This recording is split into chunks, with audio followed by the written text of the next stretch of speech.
ನವದೆಹಲಿಯ ಪ್ರಧಾನಮಂತ್ರಿಗಳ ಸಂಗ್ರಹಾಲಯ ಮತ್ತು ಗ್ರಂಥಾಲಯ ಆವರಣದಲ್ಲಿ ಭಾರತದ ಆಧುನಿಕ ಇತಿಹಾಸದ ಅಪರೂಪದ ದಾಖಲೆಗಳನ್ನೊಳಗೊಂಡ ದಿ ಆರ್ಕೈವ್ಸ್ ಆಫ್ ಪಿಎಂಎಂಎಲ್ ಎಂಬ ವಿಶೇಷ ಪ್ರದರ್ಶನವನ್ನು ಸಾರ್ವಜನಿಕರಿಗಾಗಿ ಮುಕ್ತಗೊಳಿಸಲಾಗಿದೆ.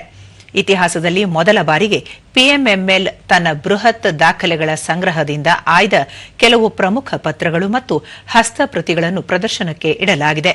ಆಧ್ಯಾತ್ಮಿಕ ಏಕತೆಯ ಕುರಿತು 1932ರಲ್ಲಿ ಬಾಪ್ಸಿ ಬಾನು ಪಾವ್ರಿ ಅವರಿಗೆ ಗಾಂಧೀಜಿಯವರು ಬರೆದ ಪತ್ರ, ಜವಾಹರ್ಲಾಲ್ ನೆಹರು ಅವರ 1947ರ ಐತಿಹಾಸಿಕ ಟ್ರಿಸ್ಟ್ ವಿತ್ ಡೆಸ್ಟಿನಿ ಭಾಷಣದ ಕೈಬರಹದ ಕರಡು ಪ್ರತಿ, ಎಬಿ ವಾಜಪೇಯಿ ಅವರು ತುರ್ತು ಪರಿಸ್ಥಿತಿಯ ಅವಧಿಯಲ್ಲಿ ಜಯಪ್ರಕಾಶ್ ನಾರಾಯಣ್ ಅವರೊಂದಿಗೆ ನಡೆಸಿದ ಪತ್ರ ವ್ಯವಹಾರಗಳು ಮತ್ತು 2012ರಲ್ಲಿ ಅಣ್ಣಾ ಹಜಾರೆ ಅವರಿಗೆ ಮಾಜಿ ಪ್ರಧಾನಿ ಮನಮೋಹನ್ ಸಿಂಗ್ ಬರೆದ ಪತ್ರಗಳು ಪ್ರದರ್ಶನದಲ್ಲಿವೆ.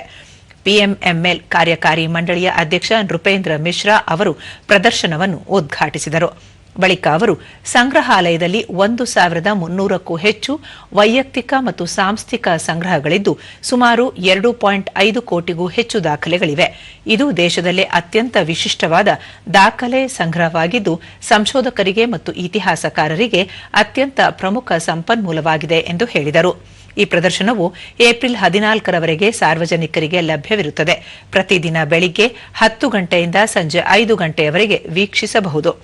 ಭಾರತದ ರಾಜಕೀಯ ಮತ್ತು ಸಾಮಾಜಿಕ ಇತಿಹಾಸವನ್ನು ಹತ್ತಿರದಿಂದ ತಿಳಿಯಲು ಇಚ್ಛಿಸುವವರಿಗೆ ಇದೊಂದು ಸುವರ್ಣಾವಕಾಶವಾಗಿದೆ.